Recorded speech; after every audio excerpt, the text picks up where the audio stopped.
మన తెలుగింటి ఆడపడుచు రోట్లో దంచిన సీక్రెట్ మసాలాతో నాయుడు గారి తలపాగా అలాగే తెలివైన బ్రెయిన్తో కలగలిపినటువంటి వ్యాపారం అలాగే మన ఆంధ్రప్రదేశ్ ప్రపంచవ్యాప్తంగా బిర్యానీ ప్రియుల్ని ఎంతో ఉరుతలూగించే బిర్యానీనే మన దిండికల్ తలపకట్టి బిర్యానీ. ఎస్, ఈ బిర్యానీని స్టార్ట్ చేసింది ఒక తెలుగు వ్యక్తి.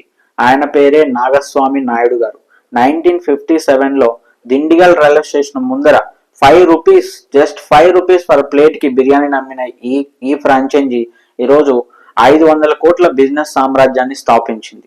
దాదాపు 20 సంవత్సరాల పాటు ఈ దిండిగల్ నుంచి పక్కనున్న కోయంబత్తూర్ అలాగే అనేకమంది ప్లేసెస్ కి ఈ బిర్యానీ గుమగుమలు వ్యాపింపజేసి ప్రపంచ వ్యాప్తంగా తన బిర్యానీ రుచితో మంత్రముగ్ధులను చేస్తున్నటువంటి దిండిగల్ తలపట్టి బిర్యానీ తినకపోతే మీ జీవితంలో ఎంతో కోల్పోయినట్టే. సో మీరు ఎప్పుడైనా ఈ బిర్యానీ తిన్నట్టయితే please like and comment. Thank you very much.